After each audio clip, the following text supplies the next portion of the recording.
तो आइए चर्चा की शुरुआत करते हैं और आज चर्चा में कुछ खास मेहमान आमंत्रित हैं। कार्यक्रम में शामिल हो रहे हैं बीजेपी के प्रवक्ता विजय शर्मा, कांग्रेस के प्रवक्ता अंशुल अभिजीत, वरिष्ठ पत्रकार सतीश के सिंह, वरिष्ठ पत्रकार विजय त्रिवेदी और राजनीतिक विश्लेषक सज्जन कुमार सिंह। आप सभी का बहुत बहुत स्वागत है।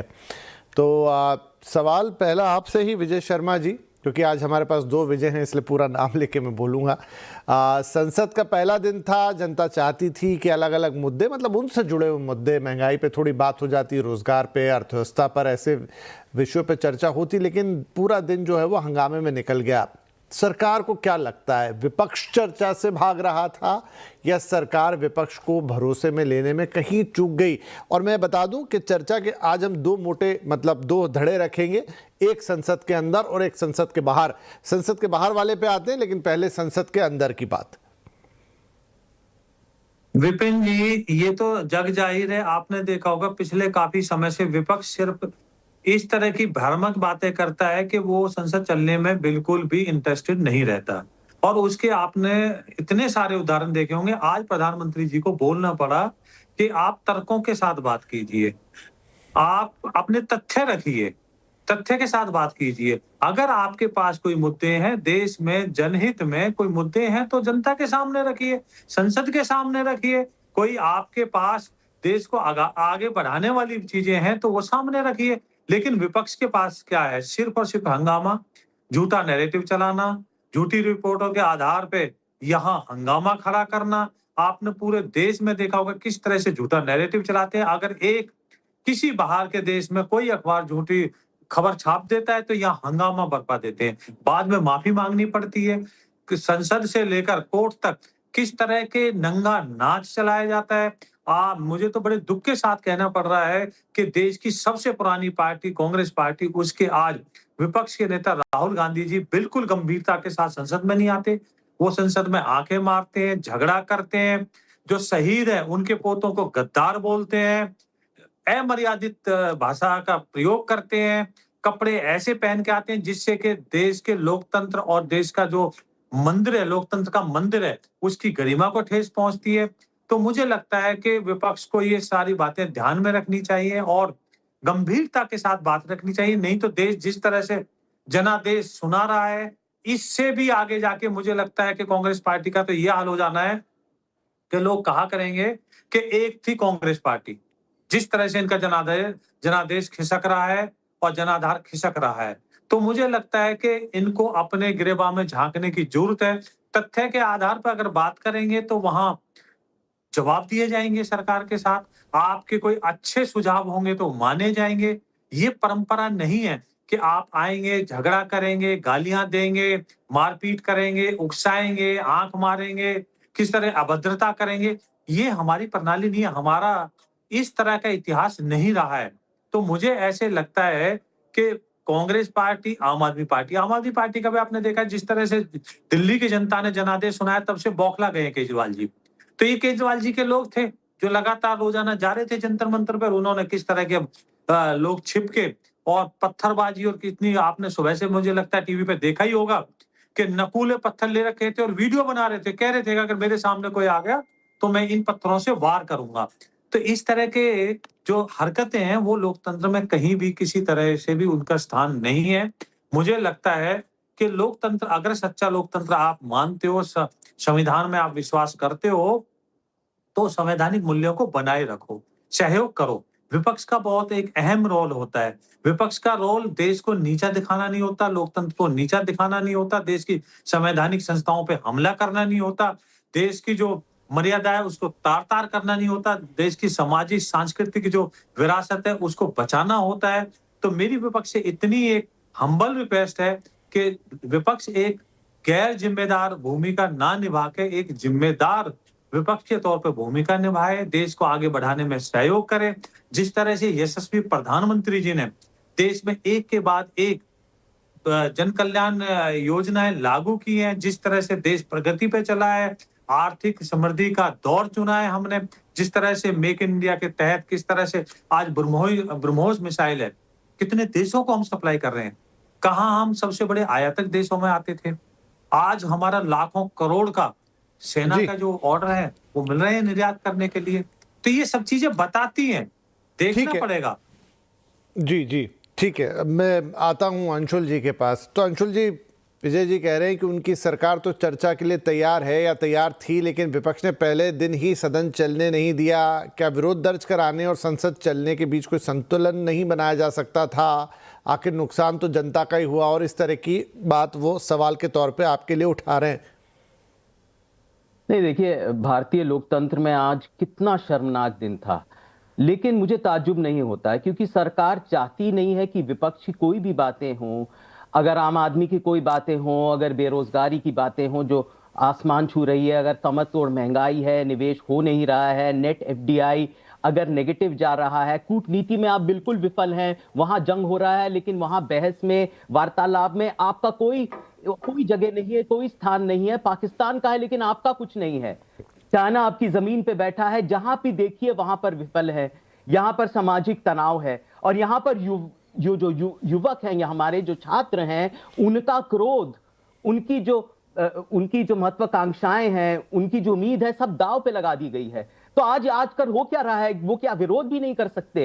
ये तो सरकार हमेशा, जब सत्र होने से पहले, आप जानते हैं, प्रधानमंत्री जी बाहर आते हैं, संसद के बाहर आते हैं, कहते हैं संवाद होना चाहिए, समझौते होने चाहिए, विवाद भी ठीक है, बहस होनी चाहिए। ये सब कहने की बात है, कुछ नहीं होता। सरकार बिल्कुल मनमानी करती है। आप जाइए, देखिए आजकल हो क्या रहा है।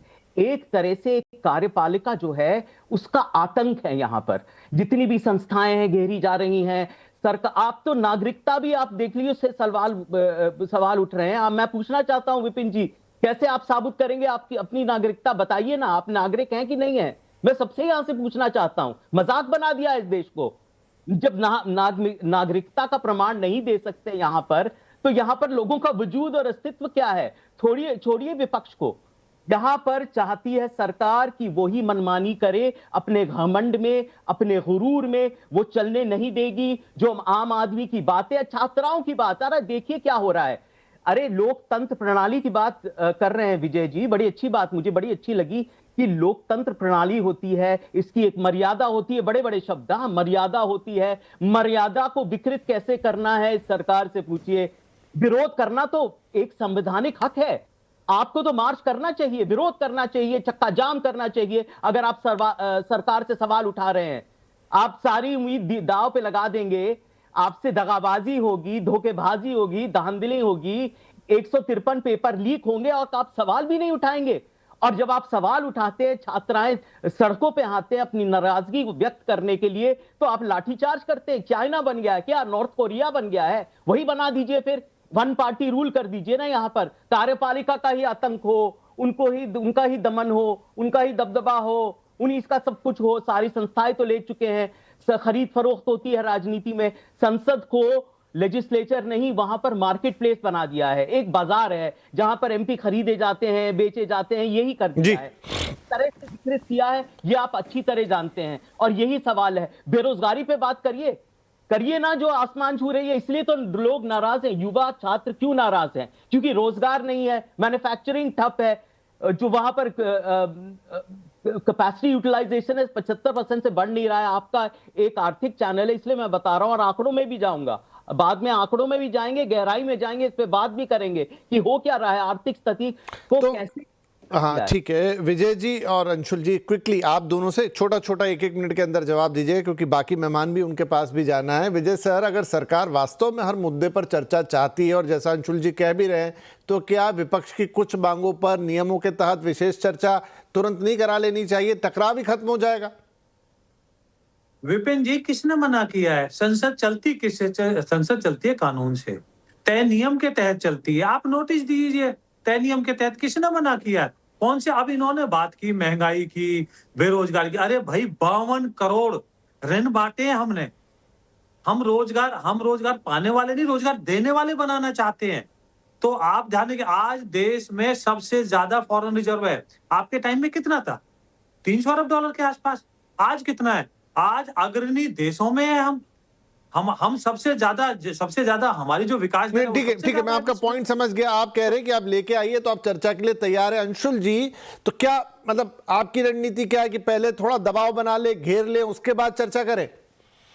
नहीं नहीं, देखिए ये औपचारिकता होती है। ऑल पार्टी मीटिंग भी हुई थी, इसमें भी नाराज हो गए थे, लेकिन हम वापस आए। हम चाहते हैं कि एक तरह से ये संसद चले, सुचारू रूप से चले, हमेशा ये हमारी मांग रहती है। लेकिन मुद्दों पे तो बात करें, जो सरकार चाहती है वही हो सकता है। हम जानते हैं बहुमत है, घटक दल के साथ उनकी बहुमत हो जाती है, जो करना चाहते हैं वो करेंगे। लेकिन डर डर किस बात का है? आपका तो डेप्यूटी स्पीकर भी नहीं है पार्लियामेंट में, आप किस तरह इतना घबरा रहे हैं भाई किसी भी चर्चा से?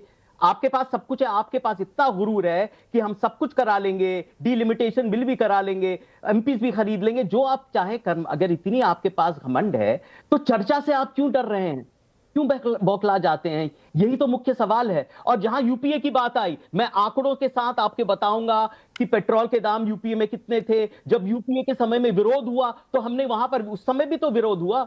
लेकिन आप देखते हैं ठीक है, अब देखिए, हाँ ठीक है, वो आप दोनों गिनाते रहेंगे चीजें, लेकिन मेरा ये था कि बातचीत कैसे हो, क्या तरीका हो सकता है, नहीं तो फिर ये सत्र भी जाएगा।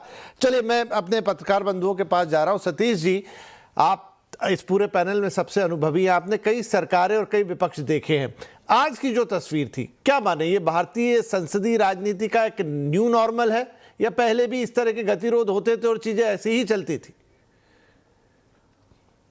इस बार का जो सत्र है संसद का, मैं समझता हूं कि जब से संसद बना है सबसे रहस्यमयी सत्र है। और इस बार मुझे लगता है कि सरकार ज़्यादा डेस्परेट है, बेसब्री से है, क्योंकि जिस तरह से मानसून में बारिश हुई या नहीं हुई, पार्टियां तो इतनी बरस गई, इतने लोग आ गए, 3-4 पार्टियां बन गई, मर्जर हो गया, पता नहीं क्या क्या हो गया। इसलिए मैंने कहा कि ये सबसे ज़्यादा बेसब्री तो सरकार को है कि ये चले। और देखिए, तथ्य और तर्क की प्रधानमंत्री जी बात करते हैं। ये तथ्य नहीं है क्या कि 3 बड़े लीक हुए, बड़े लीक, राम मंदिर में लीक, ये पेपर लीक, परीक्षाओं के लीक, और अगर विपक्ष के दिमाग में है, वो भी है शायद, वोट का लीक का ये लोग आरोप लगाते रहे। चर्चा करिए।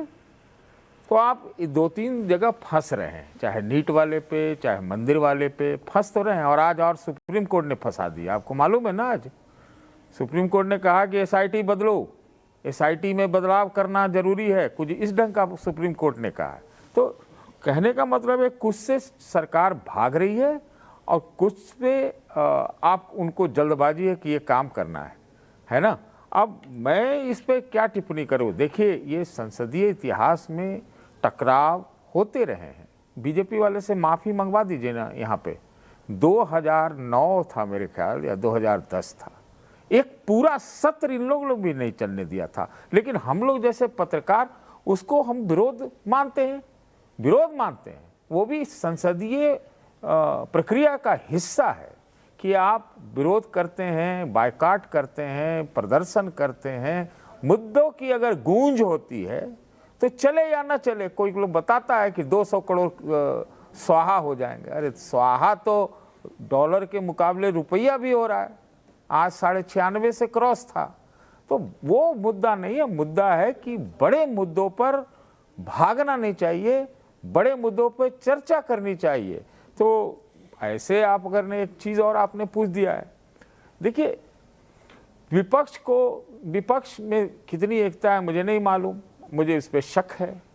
सरकार विपक्ष को समझती ही नहीं, वो अपने मिजाज में, अपने अंदाज में, अपने सोच में चलती है। प्रधानमंत्री जी ने आज क्या कहा कि अंतरिक्ष में एक प्राइवेट कंपनी चली गई। अरे तो उससे क्या युवाओं का सवाल समाप्त हो गया क्या? युवाओं को लेकर के मैं समझता हूं, मैं एक बहुत रिस्पॉन्सिबल आदमी की तरह बोल रहा हूं, कि आज जो सबसे दुनिया का युवा देश है ना, प्रधानमंत्री जी से कहीं ड्राइंग रूम में किसी की मुलाकात हो तो पूछ ले कि भाई यूथ की स्थिति इस देश में है क्या? क्या शिक्षा, क्या रोजगार, क्या नौकरी, किसको ऋण मिला, स्टार्टअप कहीं एंड अप ना बन जाए। हम तो बार बार ये बात कह रहे हैं। और जिसको आप डेमोग्राफिक डिविडेंड कहते थे, जो एक पश्चिम से कंसेप्ट आया था, मेरे विचार से अभी वो एक डेमोग्राफिक बर्डन में निश्चित रूप से बदल गया है।